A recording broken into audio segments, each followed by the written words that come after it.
I go into my main address, I'd like to give Governor Fayemi's apologies. He is of the APC. They're having their neck in Abuja today. They started yesterday. He thought they would finish yesterday, but they got called to the villa, and I spoke to him while I sat there just now. Their neck has even been postponed till 2, so he won't even be able to make it to the dinner, but he sends his apologies. I'm of the PDP. We also had the National Caucus yesterday. We are going to have our own neck at 2 p.m. today also, but I skipped that neck meeting so that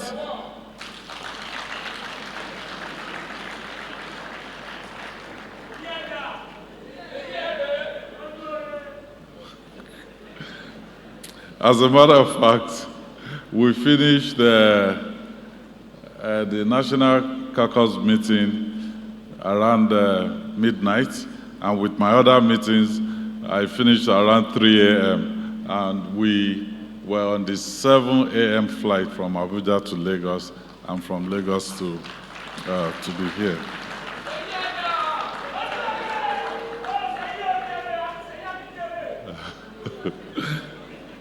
So if I'm slow a little bit, please pardon me. And also, let me just tell a brief story. Because some people may think, why is this summit so important? Why do I have to go through this stress to be here personally?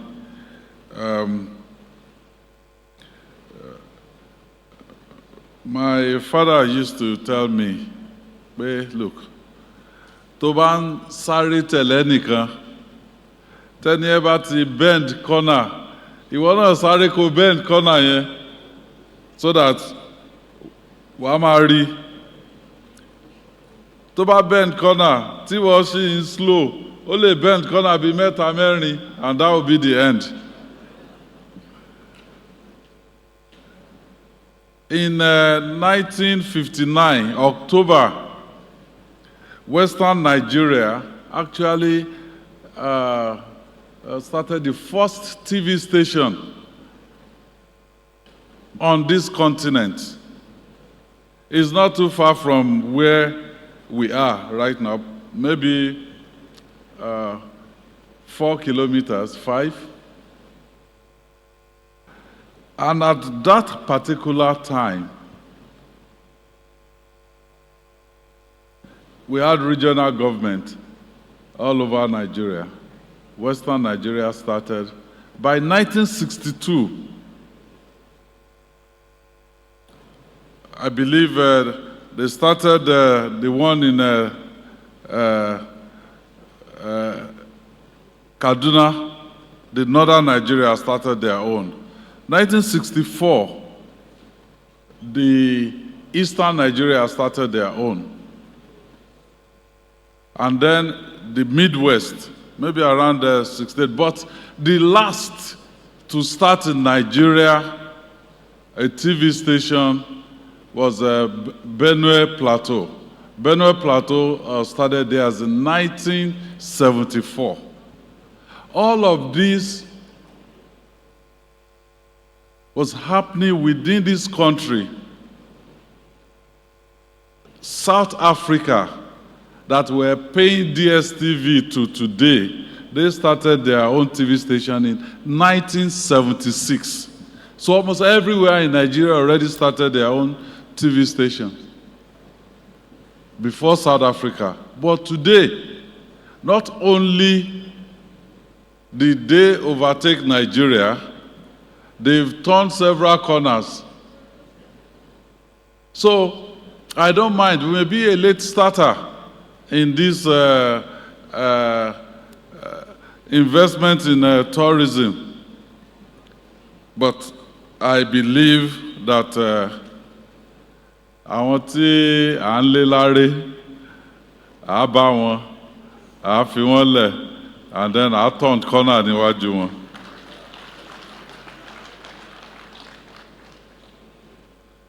So let me first say,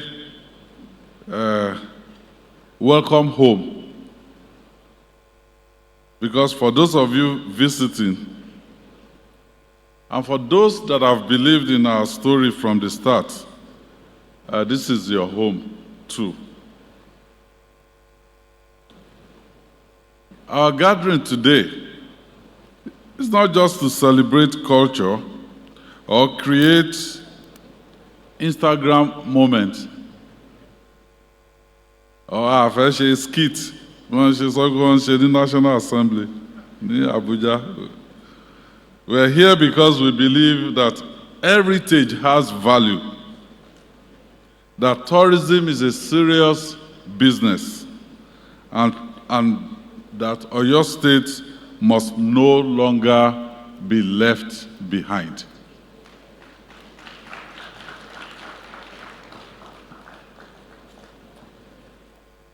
But before I ask you to believe in us again, let me be honest with you.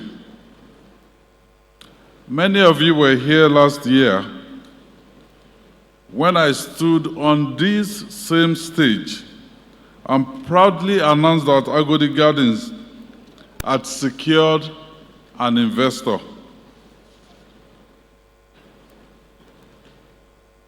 That announcement was not a gimmick. A memorandum of understanding was actually signed. The team was ready. The vision was clear. Yet, over a year later, that project has not broken ground. We ask, why? I'll call it precisely what it is. Institutional bottleneck, a breakdown between intent and implementation. But I also need to add this, institutional mistrust, because I'm not somebody that if I give you an assignment and I give you a timeline, if you don't do it, or if you don't meet that timeline, I will ask questions. So there's been mistrust. I've asked the team even questions, what exactly is going on? And they said, well, they felt the investor is only just interested in land grabbing, that he wants us to sign the document for him, and then he will hold the land, and they will start doing whatever they like after the exit of this administration. But let me say this, there will be continuity after my own tenure of office.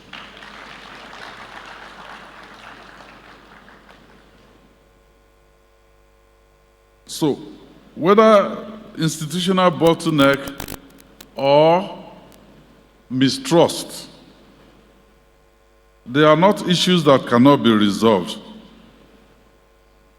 So once again, let me give the assurance that the issues will be resolved and we will move forward with that project.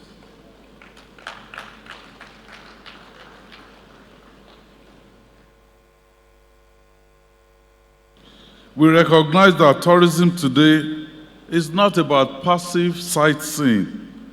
It is about immersive economies. It is about jobs, infrastructure, identity, and long-term prosperity.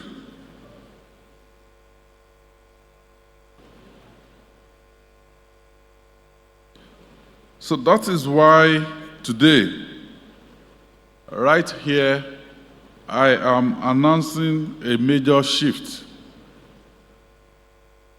So this summit marks not just another milestone, it marks a policy and execution pivot. We're not just counting the days, okay, this is the second International Tourism Summit. Okay, we'll do the third, we'll do the fourth. We need to have tangible results. And let me also say this, I take responsibility. I'm not going to deflect anything.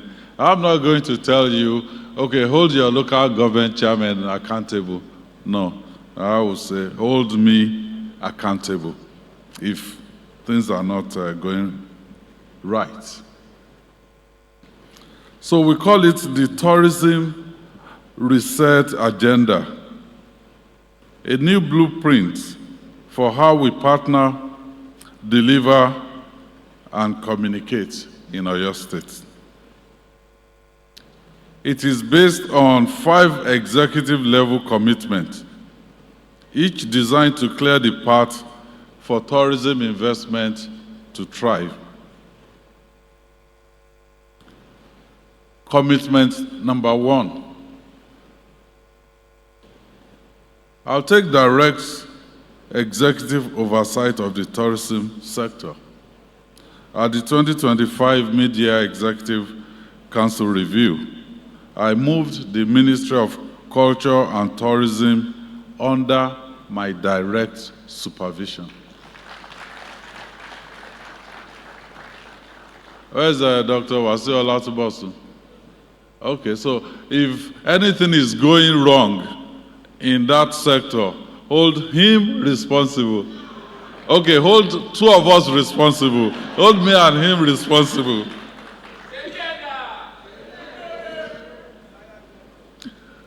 This means all tourism-linked projects, proposals, and approvals will now be coordinated under the Office of the Governor. The Honorable Commissioner will report directly to me, removing unnecessary layers and allowing fast, decisive action when needed.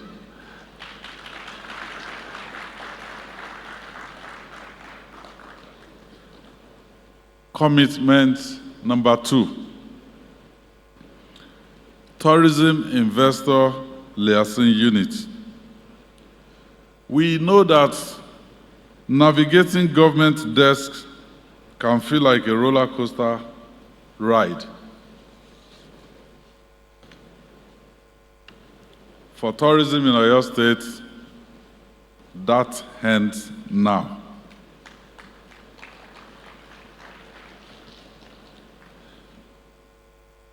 We have created a dedicated Tourism Investor Liaison Unit within the Oyo State Investment and Public-Private Partnership Agency, OISIPA. It will be your single entry point for all tourism-related investment matters. This unit will help you navigate permits, process documentation, access project updates, resolve concerns quickly. And we're setting a service standard. All inquiries must have a response within 72 hours.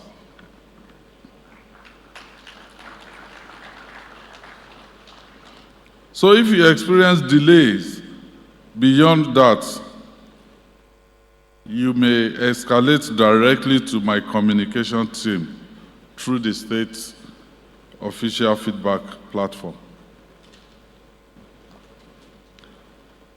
Commitment number 3, the Tourism Compact. No more paper promises. From this summit forward, every major tourism MOU will be tied to a clear, enforceable tourism compact It's going to be a short 5-page agreement that spells out the project's goals, the timelines, land status, milestones, and penalties for non-performance by both parties. If I'm not performing, you put your money into tourism project, you're expecting your return on that investment, we will put penalty clause for government also. So if you've played your part, government has not played its part, government will be penalized as well.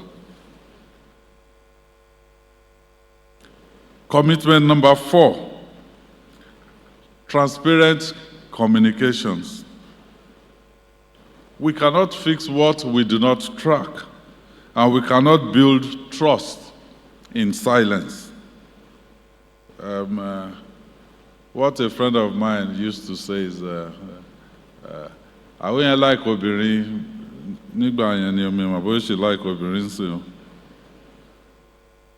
He would say that pé òun ò lè máa ṣẹ́jú sí obìnrin nínú òkùnkùn, so you must put on the light, you must communicate transparently. Àwọn kan máa sọ pé ojú lọ̀rọ̀ wà, so tẹ́ ẹ̀ bá rojú ẹ̀ tẹ́ ẹ̀ ń bá sọ̀rọ̀, it won't work.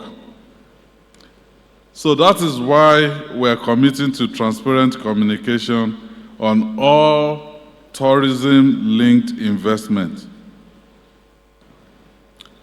Dr. Sulaiman Olariwaju, where is it? The CPS and also my special advisor on media. Just wave your hands. Okay, that's him.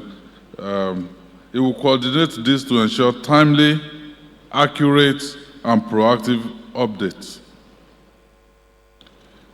A tourism investment dashboard will go live next month, displaying every signed MOU, current status, green, amber, or red, contact officers, government commitment met or pending. This will be publicly accessible via the tourism website. And let me say this, transparency is not a bonus. It is the new baseline. So to our partners, both local and global, this is your moment. You now have executive oversight, you have a single entry point, you have a formal compact model, and you have a real-time transparent reporting. What we ask in return is simple. Bring your best ideas, bring your execution capacity, bring your commitments to the people of Oyo State.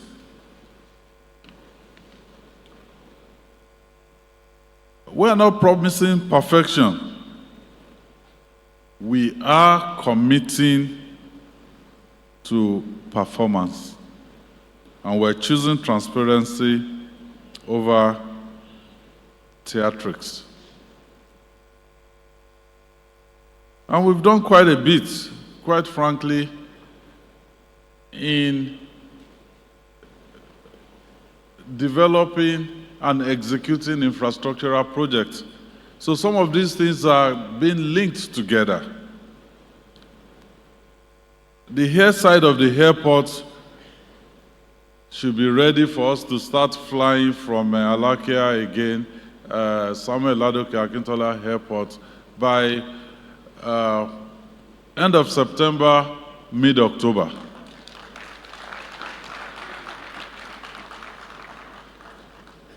The first segment of the circular road that will take you from TechU to the border of Oyo State, Badeku axis to Ashejire in 20 minutes.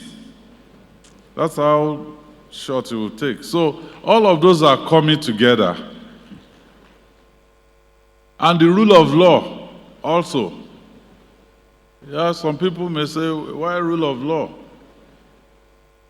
I've installed some tire reapers. It's just the beginning. I will still install more. Why am I installing tire reapers? I don't need police to be there in the middle of the night. If you try to take one way, your tires will be ripped.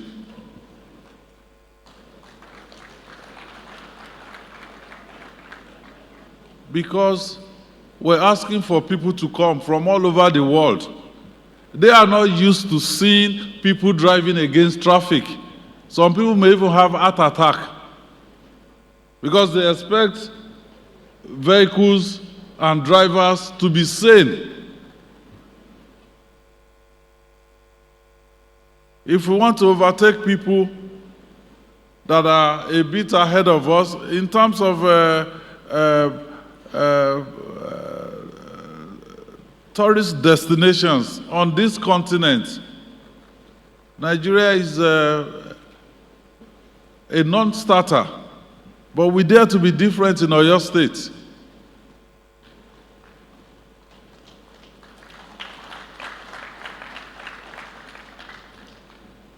So if we want people to come, we better be sure that our environment is sane.